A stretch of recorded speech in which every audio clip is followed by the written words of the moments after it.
Firman por favor si se ve la presentación.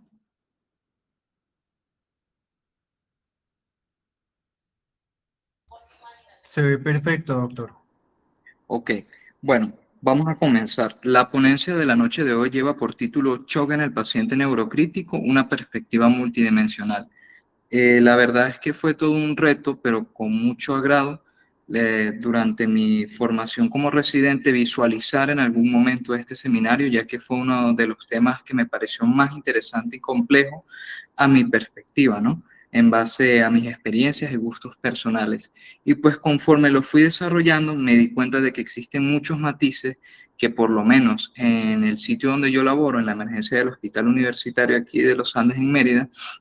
pues no se toman muy en consideración de repente precisamente por cierto desconocimiento que existe en relación a dicho tema. Y de allí es precisamente de donde nace la ponencia del día de hoy. Vamos a comenzar, como siempre, definiendo conceptos que resultan fundamentales y que siembran las bases de lo que viene más adelante. Podemos decir que un paciente neurocrítico es aquel cuyo sistema nervioso central ha sufrido una injuria aguda, cualquier tipo de noxa, la cual puede comprometer posteriormente de forma intrínseca toda la habilidad que posee el cerebro como un centro controlador maestro de la hemostasia vascular, respiratoria, metabólica e inmune. Adicionalmente a eso, vamos a describir el shock en el contexto de dicho paciente neurocrítico,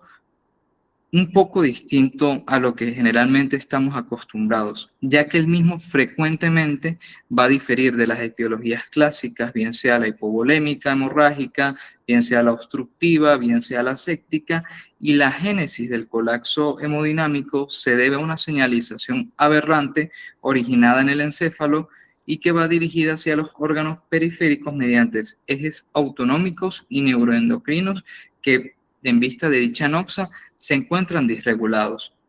Aquí quisiera hacer un paréntesis. Generalmente, la escuela clásica, o por lo menos lo que estábamos acostumbrados,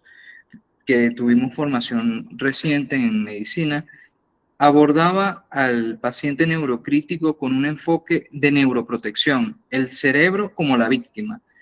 Esto en los últimos años ha cambiado drásticamente y ahora se percibe más bien como el cerebro, aquel motor y causante de muchos epicentros periféricos de disregulación y que frecuentemente pueden perpetuar este cuadro fisiopatológico. ¿Por qué es importante este tema desde el punto de vista epidemiológico? Desde el punto de vista en relación a la estadística, podemos decir que el paciente neurocrítico constituye entre un 10 a un 17.5% de todos los ingresos en la unidad de cuidados intensivos, lo cual significa una afluencia bastante elevada, más si tomamos en consideración ciertos centros que son especializados y que están dedicados exclusivamente a tratar estas patologías. Precisamente podemos distribuir en base a la casuística que la principal razón de ingreso a estas unidades van a ser para cuidados postoperatorios de cirugía mayor. La misma viene dada por resecciones de patologías oncológicas y terapias endovasculares. Adicionalmente, quise incluir de segundo puesto a los traumatismos cráneoencefálicos severos con una incidencia entre un 15 y un 18%, que si bien puede variar dependiendo del centro en el cual nos encontremos, sigue constituyendo una causa muy relevante de mortalidad en la población joven y en los adultos que se encuentran en una edad productiva. El mismo va a estar condicionado por todas sus implicaciones, tanto hematomas intraparenquimatosos, contusiones hemorrágicas, hemorragias subaracnoideas postraumáticas, incluso lesiones axonales difusas. El ictus isquémico agudo constituye entre un 17 y un 18%, y generalmente en los países desarrollados la causa de ingreso principal a estas áreas de cuidados intensivos se da en aquellos pacientes que van a ser llevados a unas terapias de reperfusión, bien sea mecánica o bien sea farmacológica. Sin embargo, por lo menos en nuestro medio, es más frecuentemente ver que ingresamos a pacientes que presentan eventos cerebrovasculares isquémicos bastante extensos que tienen riesgo de transformación hemorrágica o de presentar un edema cerebral maligno y predisponer a herniación. Las hemorragias per se, como lo son los hematomas intraparenquimatosos y las hemorragias subaracnoideas espontáneas de etiología aneurismática, representan entre un 10 y un 13% de todos estos ingresos. Y por último, pero menos importante, en la casuística encontramos las encefalopatías, generalmente de origen metabólico, y los estatus epilépticos, que suelen ser refractarios o suprarrefractarios, entre un 7 y un 10%. Adicionalmente, dentro de este grupo es importante tener también en consideración que durante el ingreso aproximadamente el 22% de los pacientes neurocríticos presenta hipotensión y requerimiento vasopresor desde un primer contacto. Esta hipotensión severa o disfunción multiorgánica amerita una intervención inmediata con reanimación de aminos vasoactivas. Se habla adicionalmente de que el corazón puede condicionar diferentes tipos de miocardiopatías y fenotipos hiperagudos asociados predominantemente al traumatismo cráneoencefálico aislado, que se cataloga como moderado o severo entre un 20 y un 22%, lo cual condiciona que estos pacientes desarrollen durante su evolución intrahospitalaria arritmias malignas y disfunción sistólica ventricular por un aturdimiento neurogénico secundario. Se habla adicionalmente de una insuficiencia endocrina y una vasoplejía refractaria que se constata también en traumatismos craneoencefálicos severos y en hemorragias subaracnoideas entre un 50 y un 70%. Y esto también puede condicionar una insuficiencia corticoesteroidea relacionada con la enfermedad crítica y a su vez una incapacidad que tienen dichos receptores adrenérgicos para expresarse y poder ejercer su efecto en la musculatura lisa vascular, lo que degenera en una vasoplejía refractaria a catecolaminas exógenas y un cuadro sumamente difícil de tratar, como vamos a ver más adelante. Esto básicamente es el preámbulo de lo que vamos a tratar aquí con mayor profundidad. No sin antes describir lo que viene siendo el CAM, que son las siglas para Cerebral Autonomic Network o la red autonómica central, en donde podemos decir o podemos dividirla en 3 estratos, principalmente de una forma supratentorial. Vamos a hablar de un nivel modulador cortical constituido principalmente por la corteza insular, la corteza cingulada anterior, la corteza prefrontal medial y la amígdala. La modulación cortical se va a encargar principalmente de la respuesta autonómica y se va a basar en el contexto cognitivo y emocional individual de las personas y de cómo enfrentan ciertas circunstancias. El nivel integrador, que se encuentra en el diencéfalo, va a estar constituido principalmente por el hipotálamo y se encuentra específicamente en el núcleo paraventricular y el área lateral. Va a actuar como un centro maestro de la homeostasis. Sumamente importante que tengamos esto en consideración. Y va a integrar señales neuronales y humorales para el control autonómico y la regulación del eje hipotálamo-hipófisis adrenal. Si descendemos un poco, vamos a encontrar un nivel ejecutor a nivel del tronco que va a incluir la sustancia gris periaqueductal, el núcleo parabraquial, el núcleo del tracto solitario y la médula ventrolateral rostral. Estos van a ser la génesis primordial del tono simpático vasomotor tónico que se va a dirigir hacia la médula espinal, como podemos observar aquí ejemplificado, principalmente de forma eferente, constituido por el nervio vago y sus diversas ramas, hasta posteriormente dar la inervación cardíaca. Vamos a tener adicionalmente una vía aferente que se va a encargar de todas las señales nocioceptivas y propioceptivas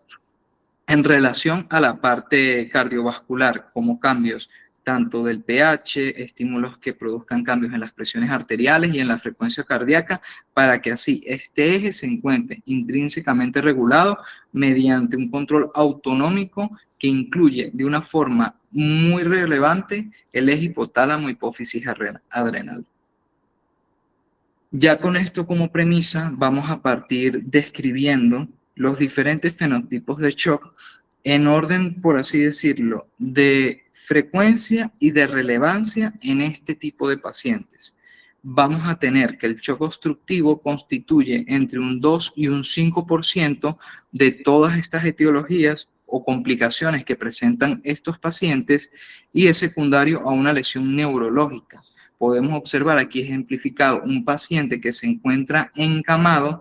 con un traqueostomo conectado a ventilación mecánica, que es generalmente el escenario en el cual nosotros vemos esta etiología de inestabilidad hemodinámica. No suele verse en la forma aguda, sino en aquel paciente que ya tiene bastante tiempo encamado y que ha desarrollado complicaciones trombóticas relacionadas al éxtasis venoso, como la trombosis venosa profunda,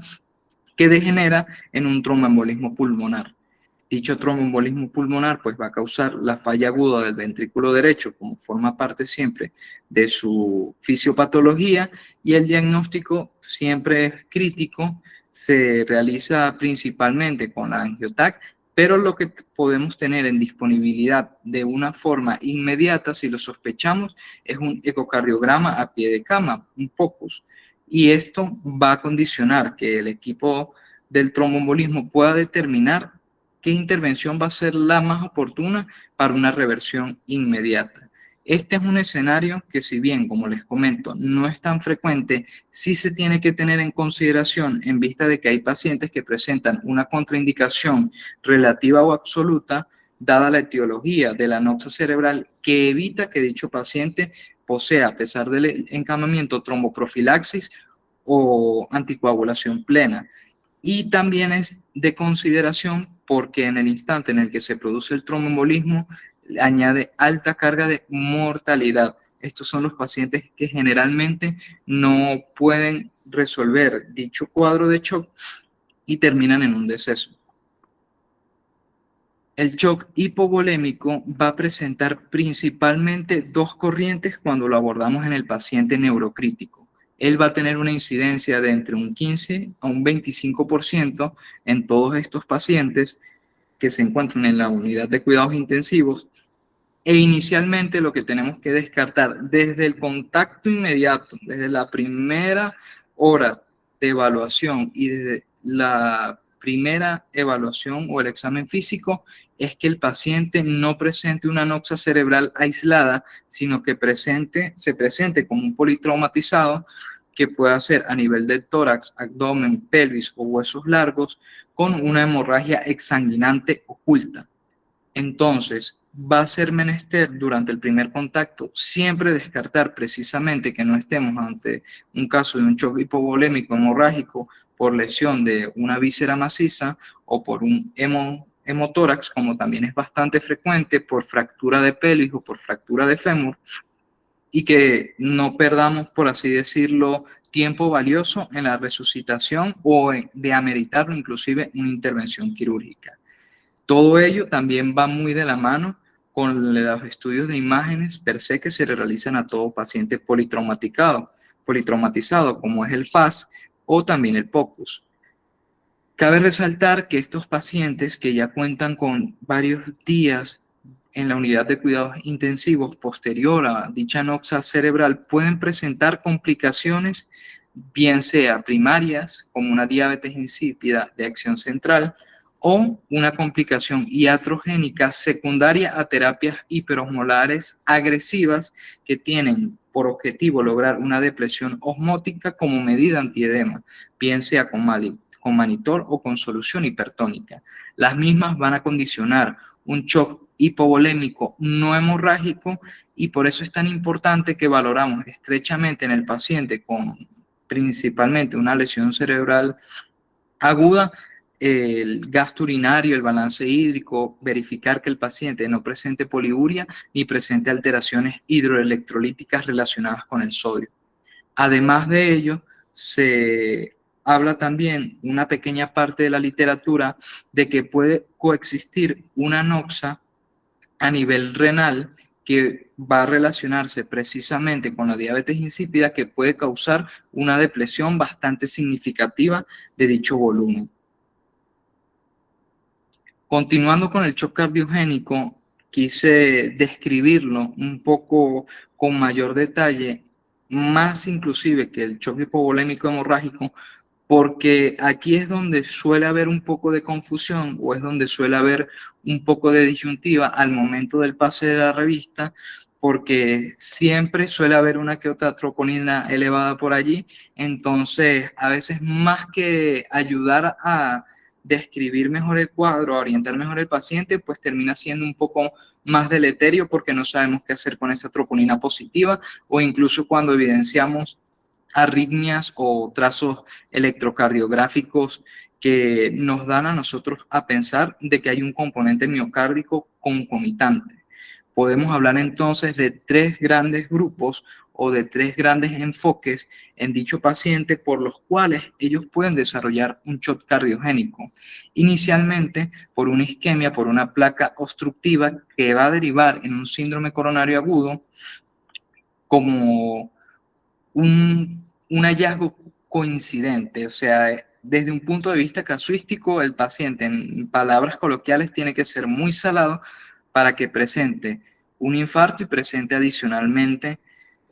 un evento cerebrovascular, por poner un ejemplo. En él, pues se hace menester realizar una angiografía y se evidenciaría en la misma una enfermedad obstructiva que nos explica las causas de estas alteraciones hemodinámicas, los trastornos de cinesia que se pueden observar y adicionalmente toda la placa clínica y alteraciones electrocardiográficas asociadas a estos pacientes.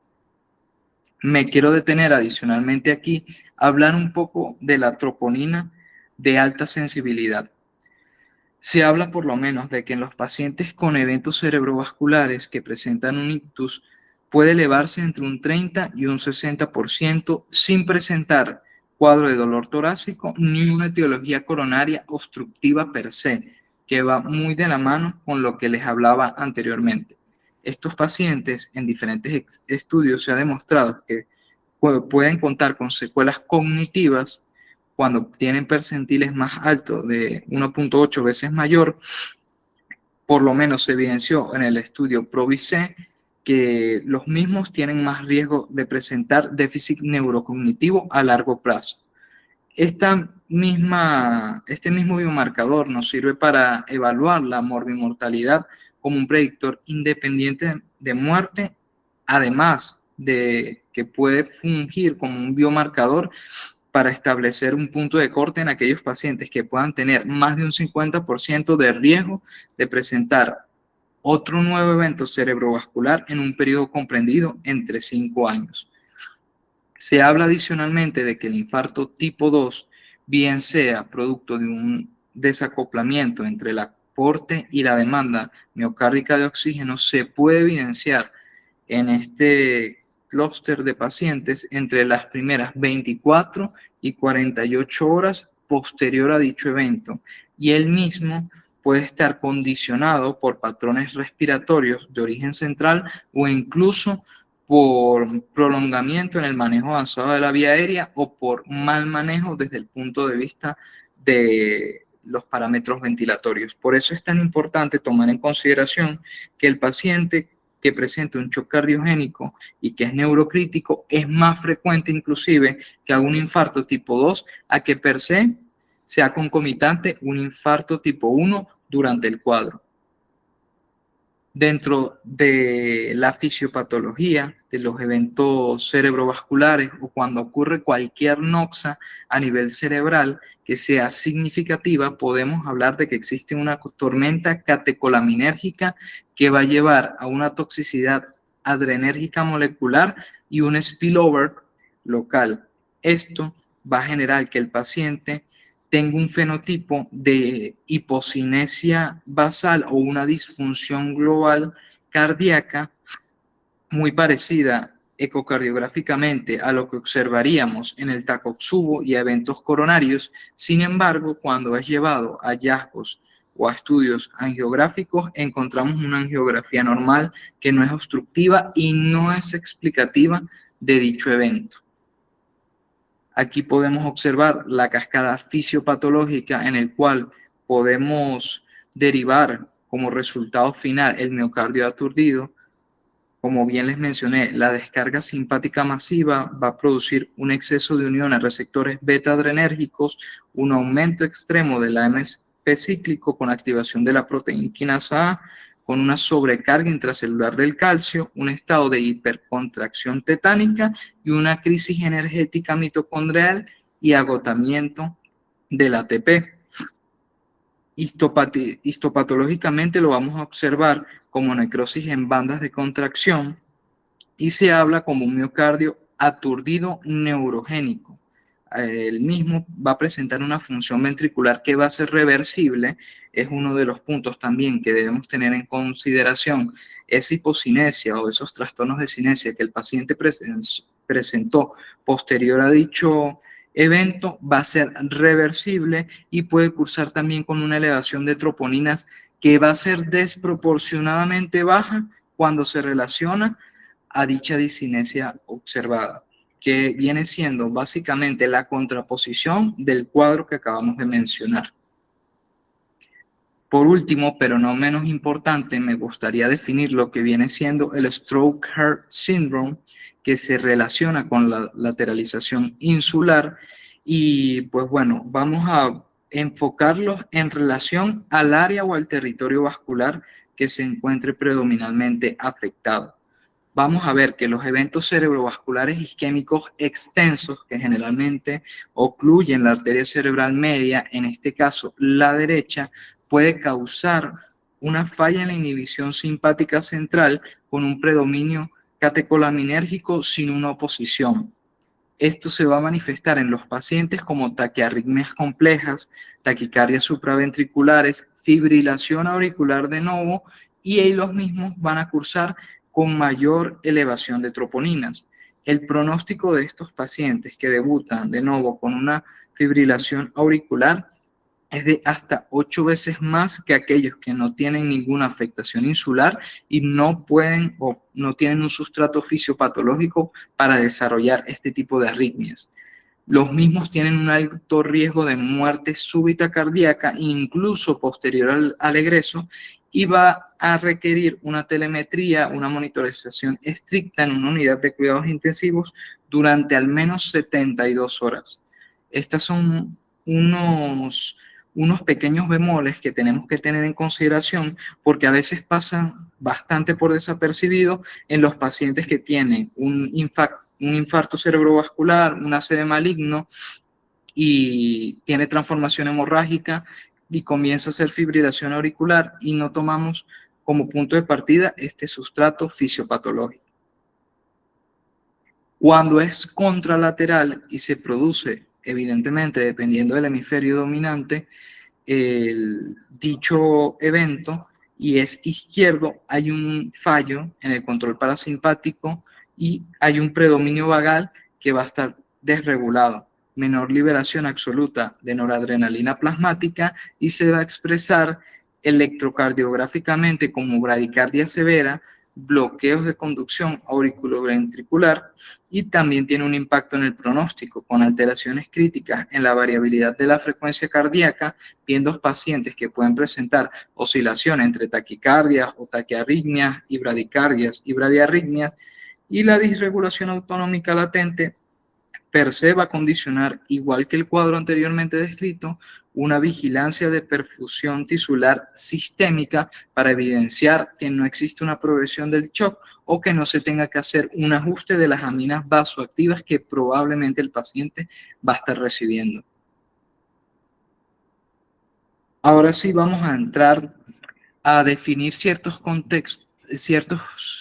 conceptos que pueden prestarse a la malinterpretación o que ciertamente durante el pase de revista pueden constituir malos vicios precisamente por cómo se fue orquestando la información, por así decirlo. Quisiera definir lo que viene siendo el shock medular,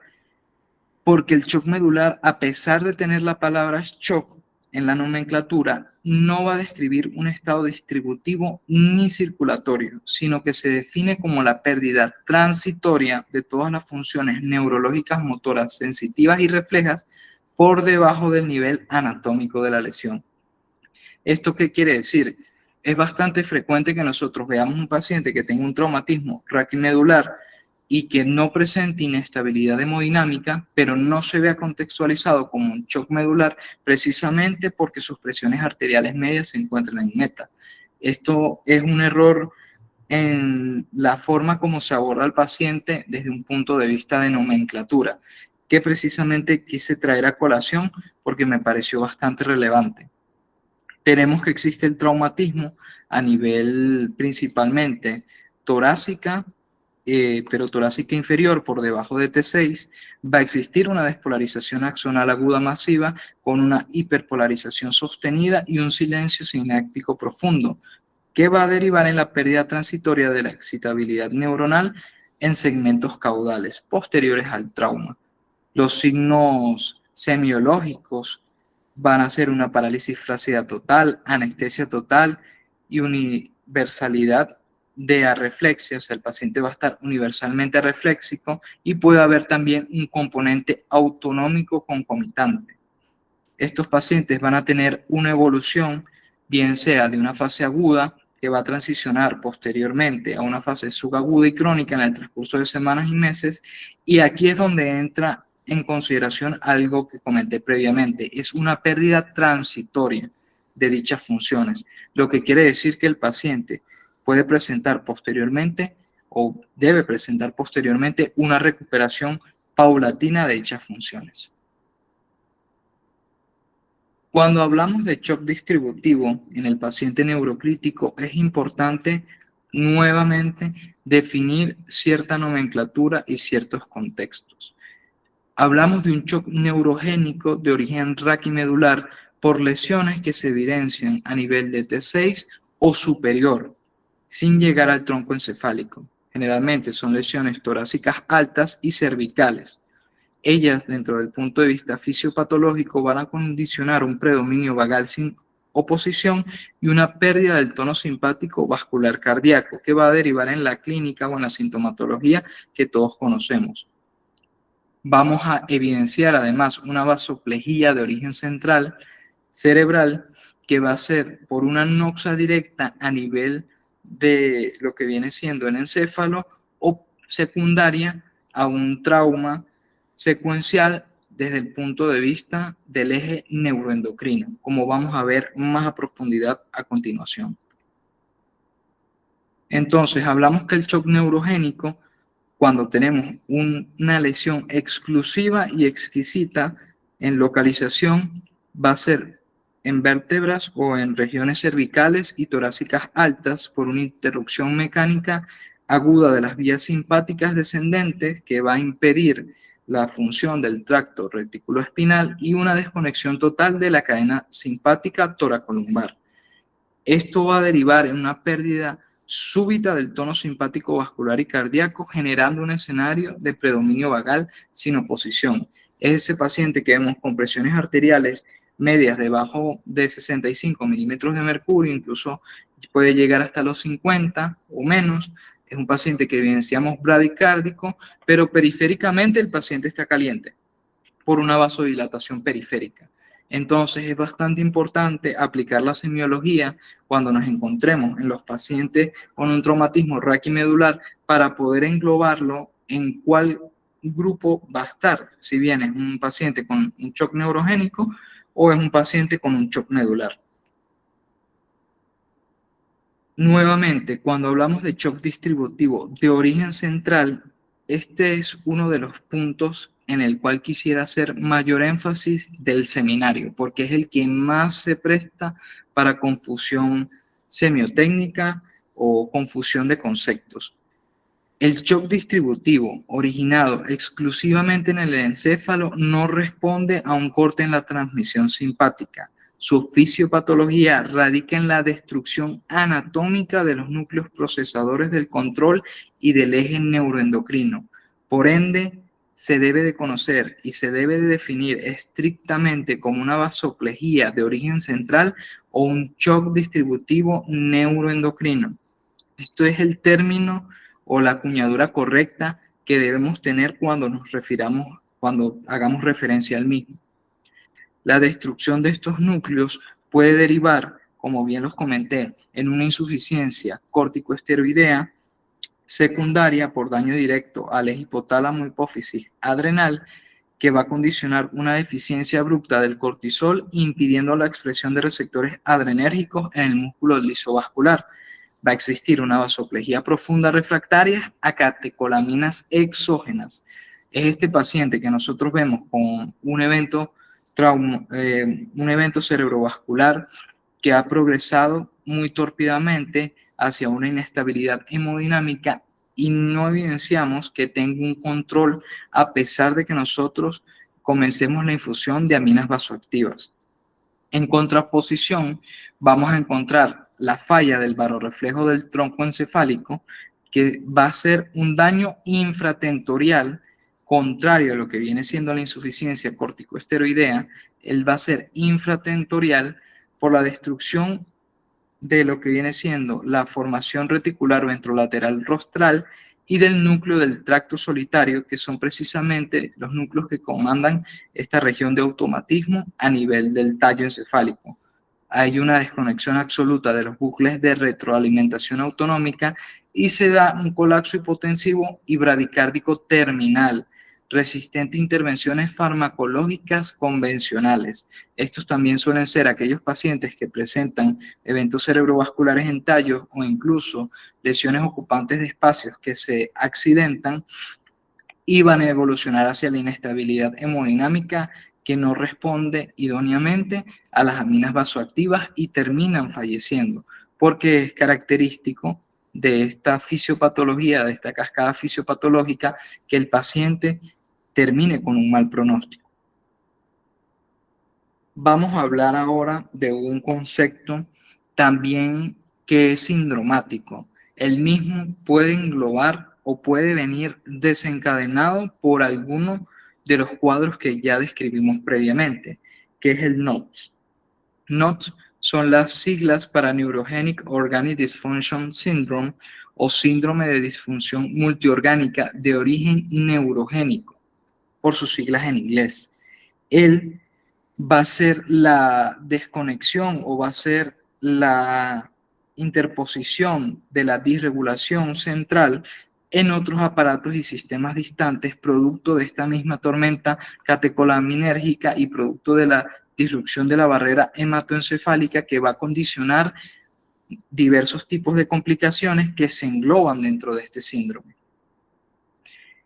Se habla de una red respiratoria o del eje cerebro-pulmón, en el cual el edema pulmonar neurogénico, un edema pulmonar que no es de etiología cardiogénica y que se produce por una sobrecarga hidrostática, va a tener una sintomatología y un efecto deleterio ventilatorio concomitante, y adicionalmente vamos a ver una ruptura de la barrera hematoencefálica con fuga de dichas citoquinas proinflamatorias al torrente sanguíneo, condicionando mayor perpetuación de todo este cuadro. Una red que se va a encargar o va a estar destinada a lo que viene siendo el eje intestino-cerebro o el eje inmunológico mediado por el santuario encefálico,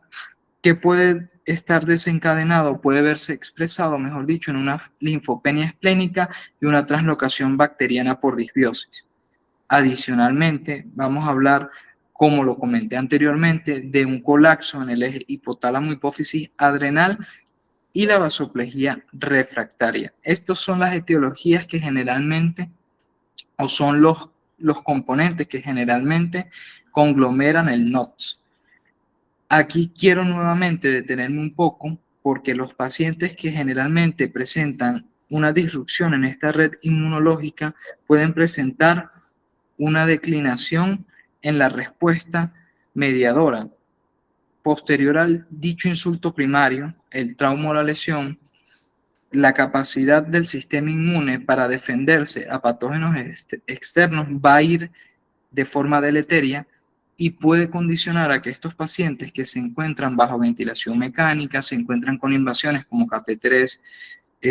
venosos centrales, como sondas vesicales, como sondas nasogástricas, presentes una sepsis de etiología nosocomial. Se relaciona principalmente con la neumonía asociada a la ventilación mecánica y se establece como la causa principal de shock distributivo de aparición tardía. Generalmente se da con evidencia clínica entre las 72 horas posterior al ingreso. Es ese paciente que vamos a tener, que ya tiene posterior a su tercer día de evolución intrahospitalaria, comienza a hacer alzas térmicas, progresa inestabilidad hemodinámica, tenemos restantes de fase aguda elevados, tenemos cuenta blanca que también encontramos leucocitosis con neutrofilia, procalcitonina, llenado capilar retardado, el paciente con un shock séptico de librito, pero que comenzó siendo un neurocrítico. Continuando nuevamente con lo que viene siendo definición de conceptos que vale la pena profundizar, en la literatura se describe desde hace aproximadamente unos años lo que viene siendo BIAS. BIAS son las siglas en inglés para Brain Injury Associated Shock o shock asociado a lesión cerebral aguda. Es un fenómeno prehospitalario altamente letal e infradiagnosticado en pacientes con traumatismo craneoencefálico severo aislado y se presenta aproximadamente en 5.7% de todos los traumatismos craneoencefálicos graves que desde el primer momento requirieron maniobras avanzadas de vía aérea y se encuentran sujetos o conectados a ventilación mecánica. Se debe sospechar de vías en todo paciente que presente ausencia de hemorragia extracraneal. Estos pacientes pueden presentar un colapso hemodinámico profundo impulsado por tormenta de catecolaminas que va a desencadenar una disfunción autonómica inmediata. Los médicos de primer contacto, o lo que viene siendo los rescatistas, el personal del cuerpo de bomberos, cualquiera que se aproxime al área donde ocurrió un evento, un hecho vial, un hecho violento, con un traumatismo craneoencefálico, debe de estar en la capacidad de discernir entre lo que es un trauma con una hemorragia oculta, como mencionamos anteriormente, con un choque hipovolémico hemorrágico, y un traumatismo craneoencefálico aislado que presente vías. El mismo, como observamos aquí en ambos monitores, puede tener signos cardíacos exactamente iguales. Podemos evidenciar taquicardia refleja, hipotensión, con un índice de choque elevado, pero los mecanismos o el sustrato fisiopatológico va a ser completamente diferente. Aquí es donde tenemos que, o donde aquellos que sean socorristas y hagan el primer contacto, deben diferenciar el paciente que está presentando una hemorragia exsanguinante interna no visualizada, pero que sí existan signos clínicos cardenales, como es la palidez cutánea mucosa o dolor o inclusive irritación abdominal, para poder diferenciar el uno del otro. Continuando con el manejo prehospitalario e incluso hospitalario, se debe hacer uso de lo que es el XABCDE, que es la nomenclatura que actualmente se utiliza, haciendo nuevamente énfasis en la X como el control de la hemorragia exsanguinante y todo lo demás que ya conocemos, sin ahondar mucho en el tema, pero sí es necesario aplicarlo al momento de evaluar a cualquier paciente politraumatizado que presente un traumatismo craneoencefálico severo. Ya posteriormente, que el paciente se encuentra ingresado en el hospital, se encuentra en la emergencia, pasó a unidad de cuidados intensivos o intermedios, pues se hace relevante que nosotros monitoremos, además de los parámetros convencionales, cierto tipo de parámetros o de variables que resultan también relevantes, entre ellas la presión intracraneal. Sabemos que la misma es el estándar anatómico y hemodinámico de excelencia y que cambios sutiles en la misma permiten detectar hipertensión, pero la misma presenta un sesgo o una limitación,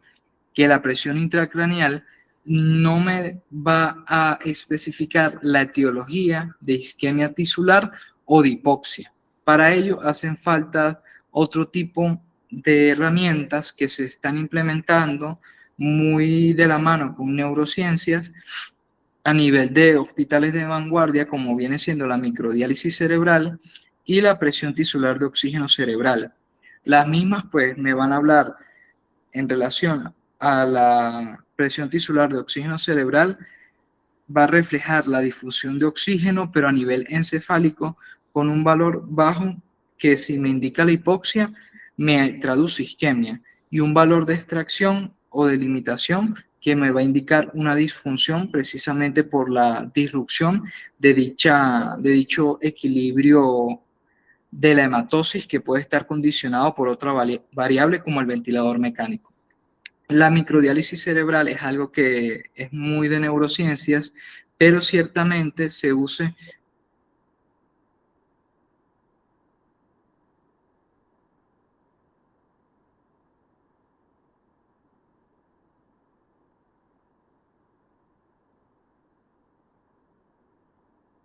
sin andar mucho en el tema. Hay nuevos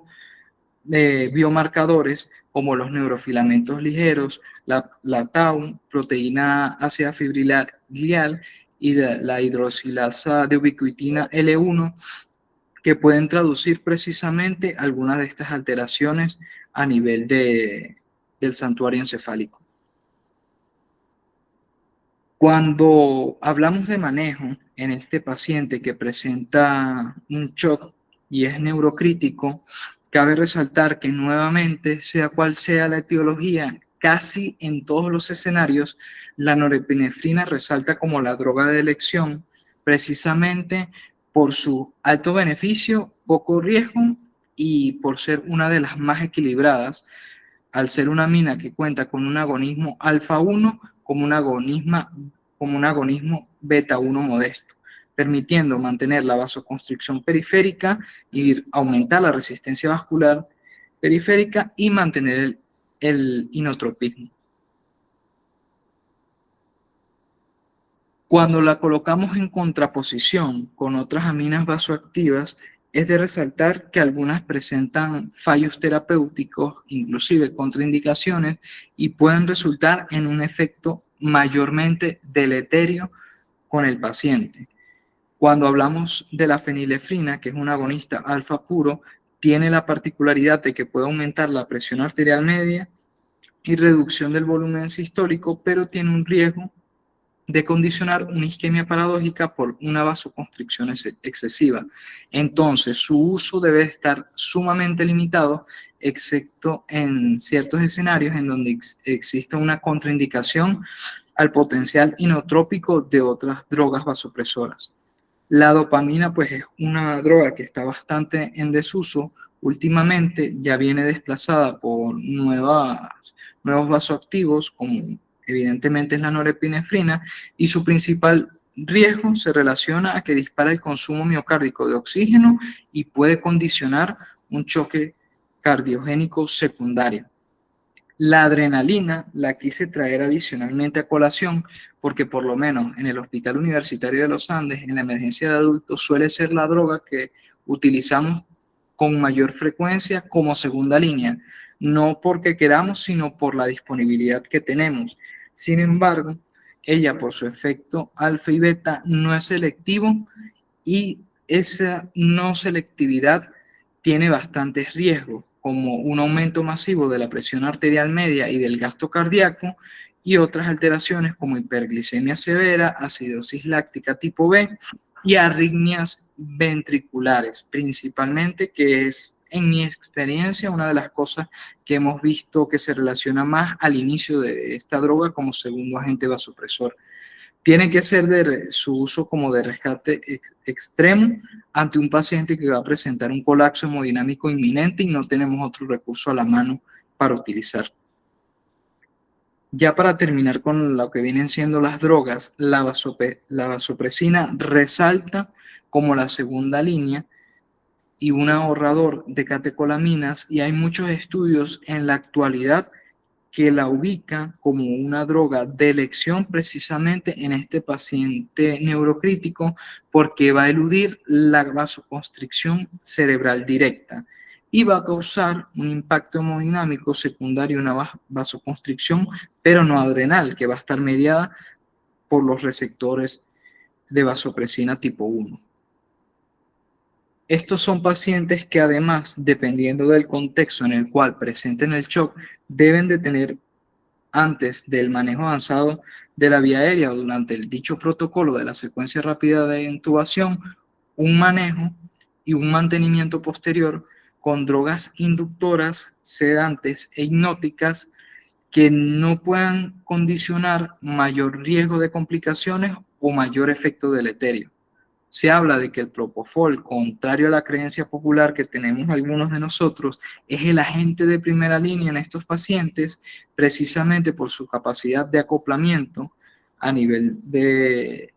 metabólico y a nivel del flujo, que permite una amplia distribución a nivel del encéfalo y va a distribuir o va a disminuir la presión intracraniana con una vida media que es corta, y la misma pues va a permitir que el paciente despierte rápidamente al omitir o al cerrar la sedación para valorar un estado neurológico. Se debe tener precaución extrema y es principalmente la razón por la cual nos da como un poquito de miedo usarla en los pacientes que presentan hipovolemia o que presentan una hipotensión bastante significativa y en aquellos que tienen un miocardio aturdido neurogénico. Y pues nada, el riesgo de usarlo es precisamente que la hipotensión sea más condicionante a que el paciente haga una parada cardiorrespiratoria y también de que la misma se relaciona con un aumento en la isquemia y un aumento en el área de la penumbra en eventos cerebrovasculares isquémicos. En estos pacientes también se hace necesario hablar de lo que viene siendo el coma barbitúrico, que está reservado exclusivamente para aquellos que durante su evolución han presentado una presión intracraniana elevada y pues la idea es suprimir precisamente estos focos. Aquí no hay mucho más en lo cual quisiera ahondar, pero sí es relevante que tengamos en consideración estos puntos. La ketamina es una droga que ha adquirido bastante revalorización desde un punto de vista neurocrítico por su mecanismo de acción. Al ser un antagonista de los receptores en metildiaspartato, va a condicionar un bloqueo en la excitotoxicidad glutamatérgica y va a tener un perfil simpático mimético que es indirecto. Al ser indirecto, pues va a condicionar un discreto aumento del gasto cardíaco y un aumento en la presión de perfusión cerebral, y no se va a relacionar la misma con efectos hipotensores, en contraposición con algunas de las drogas que ya mencionamos anteriormente. El midazolam suele ser lo que nosotros tenemos en disponibilidad durante el día a día y suele ser una de las drogas más utilizadas cuando hablamos de la secuencia rápida de intubación. Sin embargo, los pacientes o los nuevos estudios hablan de que tiene sus bemoles. Su uso prolongado degenera en diversas desventajas como la acumulación en tejido adiposo, taquifignia y mayor riesgo de delirium posterior precisamente a que este fármaco deja el tejido adiposo y está recirculando, así como también se relaciona a esos pacientes que se nos hace un poco más difícil revertir sedación porque son pacientes que son obesos o pacientes que presentan una lesión renal aguda concomitante y pues siempre quedan recirculando las benzodiazepinas.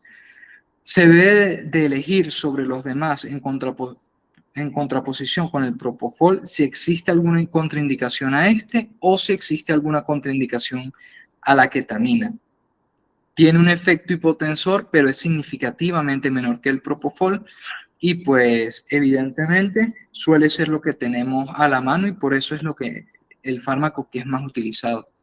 La dexmedetomidina se usa principalmente por su acción directa a nivel del locus coeruleus y va a causar una inhibición en la liberación de noradrenalina. Tiene un control bastante exquisito, bastante delimitado en lo que viene siendo la parte de sedación. Se habla de que la misma condiciona una sedación consciente y tiene una relación a la taquicardia e hipertensión paroxística. Por eso también suele ser una indicación en el caso de aquel paciente que presenta un traumatismo craneoencefálico y que a su vez el mismo está condicionando una inestabilidad hemodinámica. Ella no debería de ir sola, sino la idea es que se haga sinergia con alguno de estos otros agentes y no va a causar una depresión respiratoria. El fentanilo principalmente lo vamos a utilizar para manejar el dolor en estas unidades de cuidados intensivos y también suele ser sinergia, por lo menos con el midazolam. Nosotros lo utilizamos bastante aquí en el HULA y suele tener una supresión eficaz de respuestas simpáticas a estímulos nociceptivos que va a frenar la cascada adrenérgica en aquellos pacientes politraumatizados en los cuales les duele hasta el alma, por así decirlo. Aquí hablamos de lo que viene siendo el remifentanilo, que se cataloga como un agente analgésico supremo. La literatura cada vez lo menciona más, precisamente porque su vida media ultra corta permite una valoración neurológica con una disminución de dicho aporte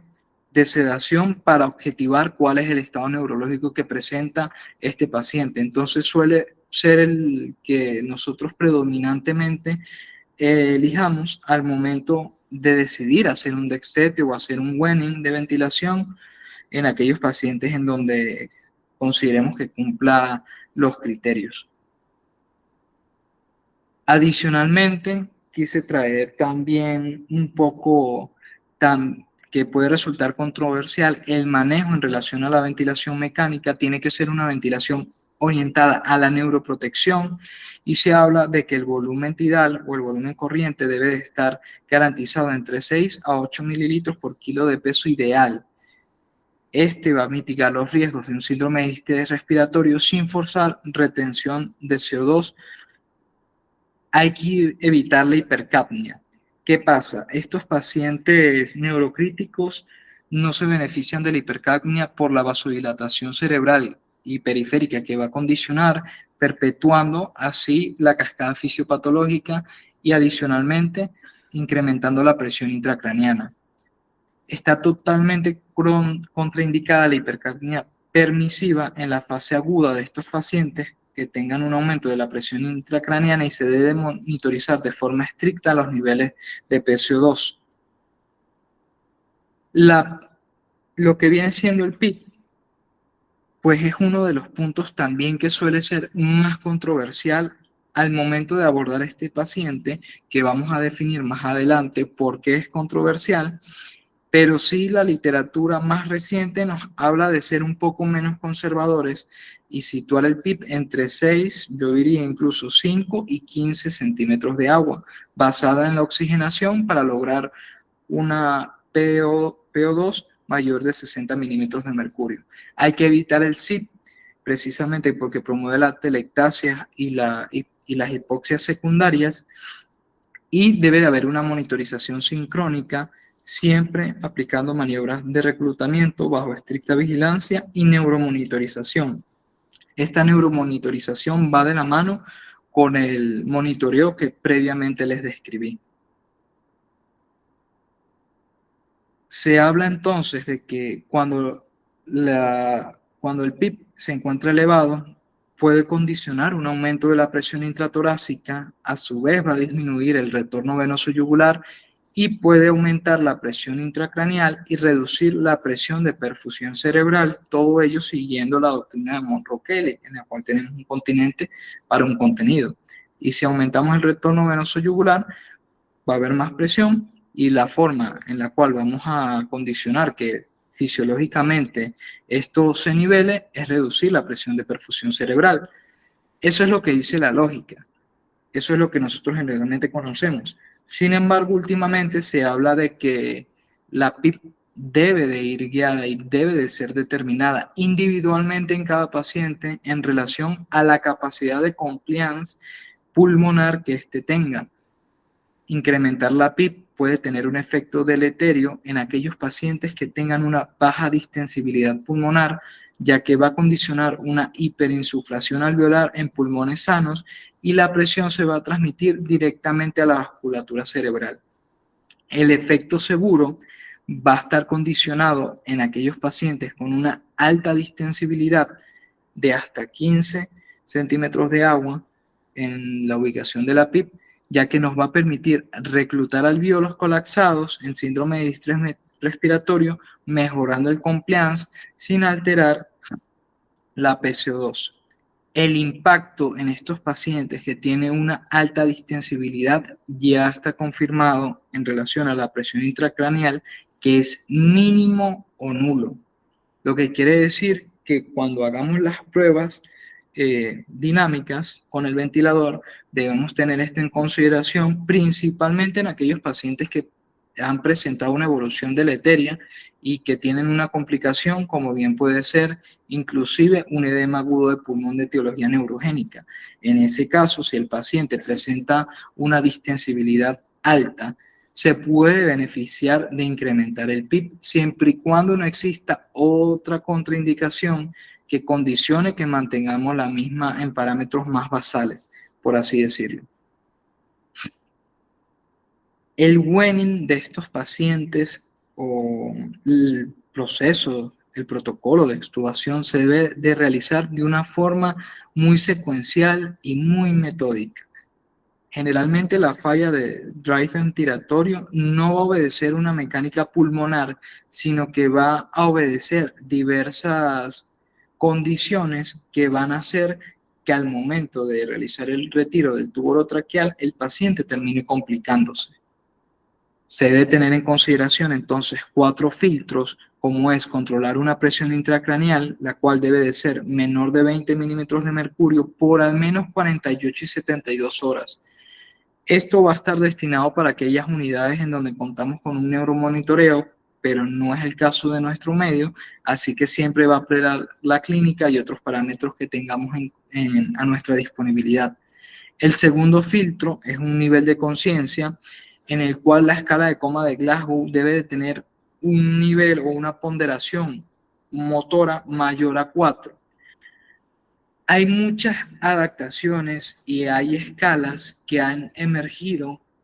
en ciertos pacientes neurocríticos precisamente porque el neurocrítico va a tener un estado neurológico basal que no va a permitir, así lo queramos, de que tenga la mayor ponderación en esta escala de coma, por lo cual eso es muy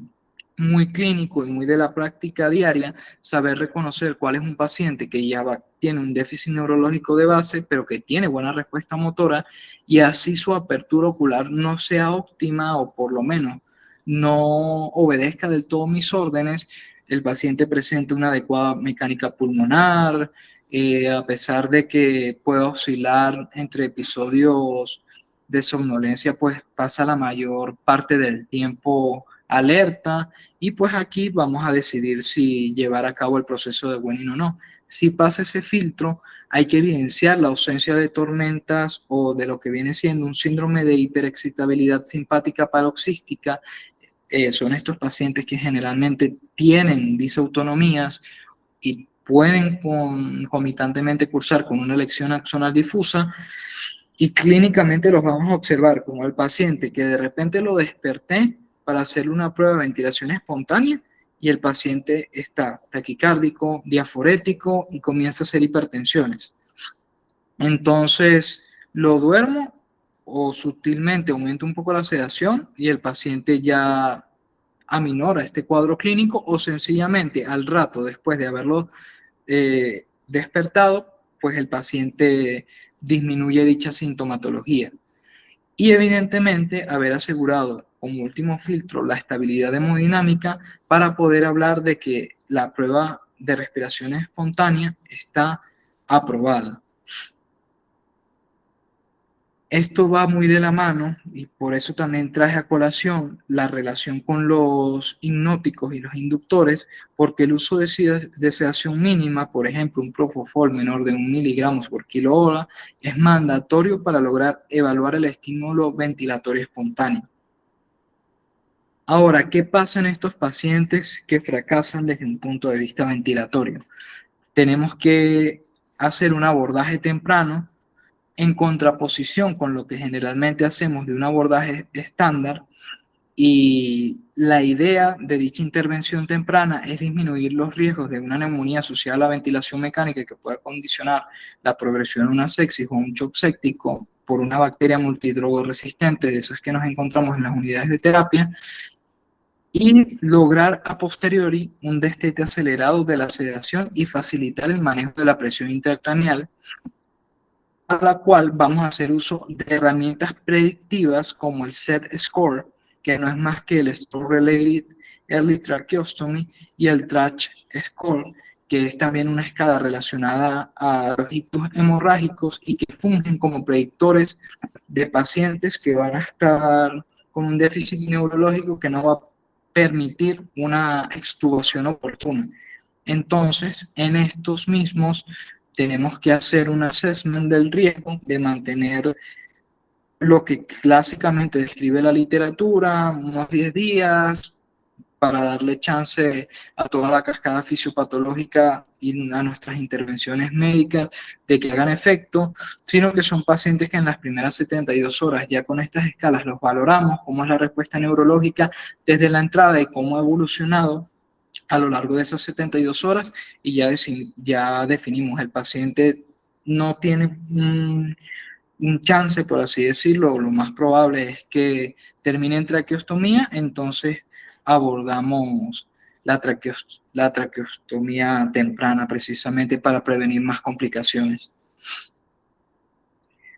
Desde el punto de vista hemodinámico, también hay muchos centros o muchas unidades que suelen tratar al paciente neurocrítico de forma restrictiva y conservadora con las transfusiones. Eso es entendible si somos hematólogos, y me disculpan la expresión, porque generalmente ellos son los que suelen hacer transfusiones restrictivas, pero la tendencia actual es tener los niveles de hemoglobina en estos pacientes de una forma óptima, es decir, entre 9 a 10 gramos sobre decilitro con cualquier lesión cerebral, precisamente para evitar más complicaciones. Esto me va a mejorar directamente la oxigenación tisular local, va a reducir significativamente el riesgo de sepsis y shock séptico postlesional, y va a promover la recuperación funcional al evitar la hipoxia anémica secundaria, e inclusive puede evitar un síndrome coronario agudo tipo 2. Ya casi para comenzar la parte del debate, traje un resumen de lo que viene siendo el protocolo Mantel, de Mantel Protocol, para aquellos pacientes politraumatizados, en donde tenemos bastantes puntos en consideración sobre cómo debemos manejarlo. Esto es básicamente una infografía de todo lo que comentamos, y en consideración los parámetros y los rangos que tenemos que manejar. Aquí no me voy a detener mucho. Quise traer un caso clínico complejo en relación a un masculino de 35 años de edad. Se encuentra en su día 3 de hospitalización.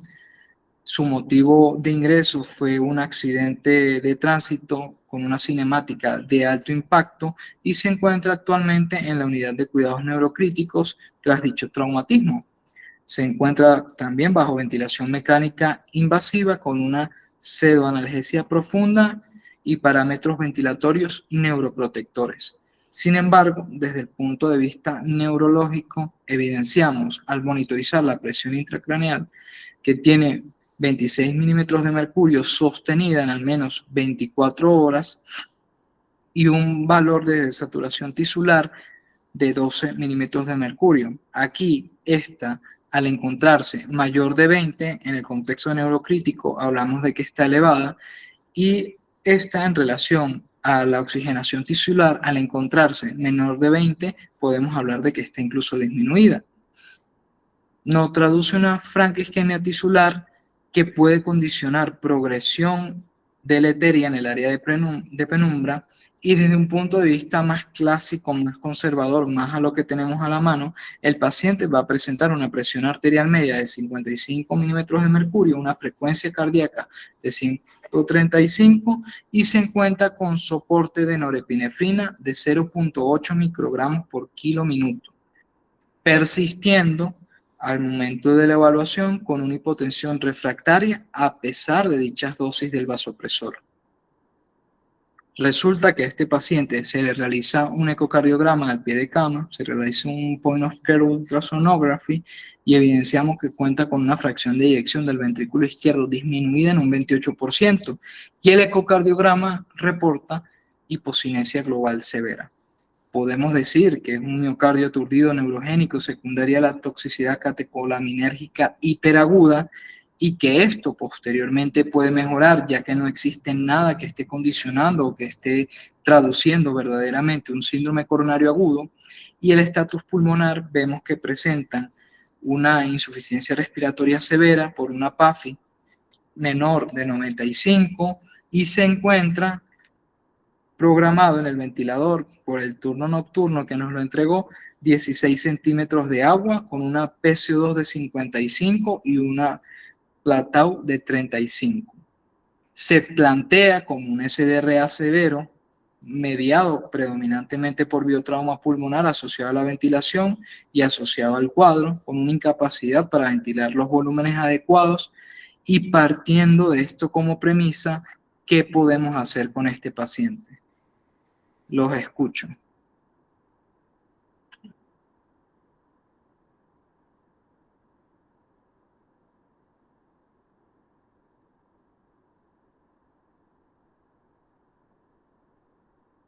¿Aló?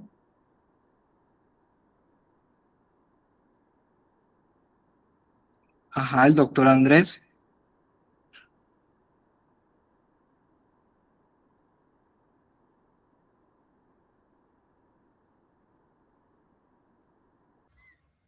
Adelante, doctor Andrés.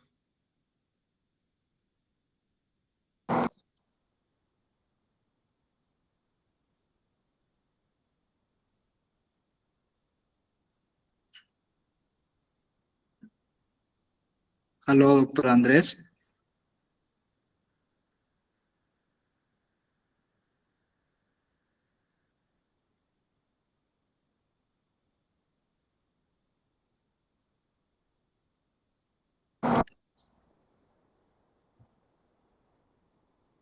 ¿Alguien más que quiera hacer alguna intervención?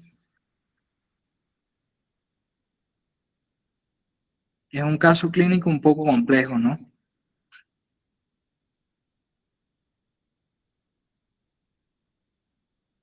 La discusión va orientada principalmente a qué es lo que vamos a hacer con las drogas vasopresoras, cuáles deberíamos de escoger como primera línea en este contexto en particular y adicionalmente cómo vamos a poner el setup de los parámetros ventilatorios.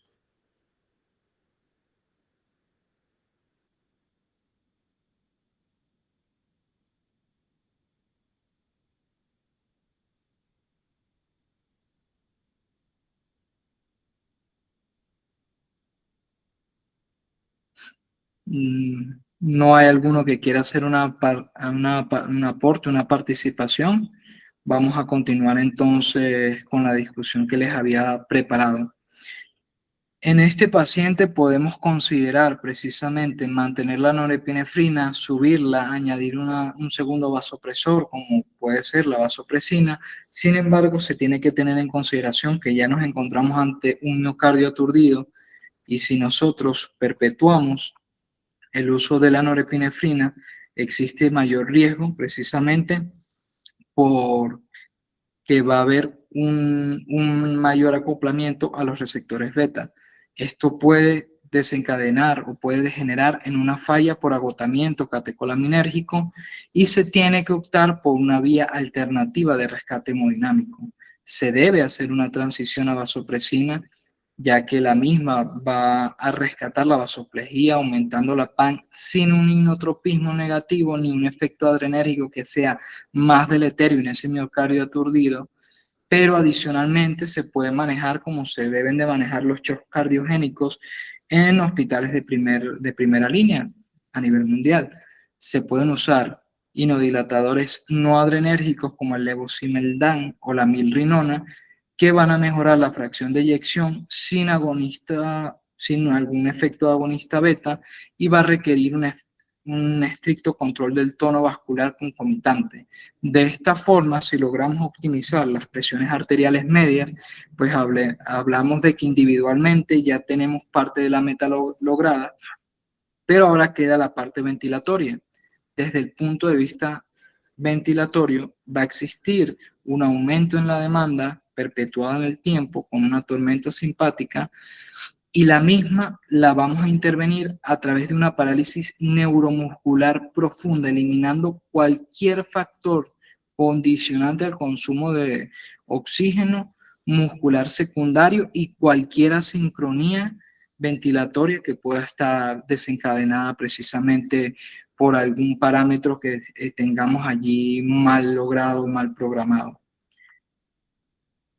Hay algunas literaturas que hablan adicionalmente de una hipotermia objetiva estricta. Sin embargo, esto es más que todo en fases experimentales. Hay ciertos centros donde sí optan por este control metabólico más riguroso,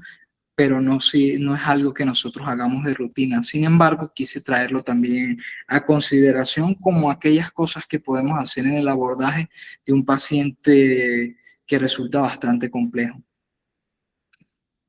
Cuando vayamos a configurar el ventilador, inmediatamente debemos hacer un ajuste de la frecuencia respiratoria al mayor límite posible que nos dé para poder revertir la hipercapnia y lograr una normocapnia, es decir, barrer CO2, y se debe hacer un trade-off clínico. Debemos de ir disminuyendo paulatinamente el PIB, no de forma abrupta, entre 1 y 2 de PIB, de forma diaria, máximo en la medida de lo posible, hasta que el paciente tolere lo que nosotros conocemos como el auto-PIB, temporalmente de una forma controlada. El punto definitivo va a estar en una evaluación también designada en dado caso de que estas maniobras hayan fracasado, para ver si el paciente cuenta con criterios de rescate mediante una membrana de oxigenación extracorpórea. La misma con la finalidad de lograr que el paciente esté totalmente desacoplado y optimizar la relación oxigenación-ventilación de una forma mecánica, y que no tenga que intervenir directamente ese pulmón que ya se encuentra con una noxa y adicionalmente deleterio, precisamente por la afectación sistémica a la cual nos enfrentamos. Este es un claro ejemplo de lo que viene siendo el NOx, el síndrome de disregulación de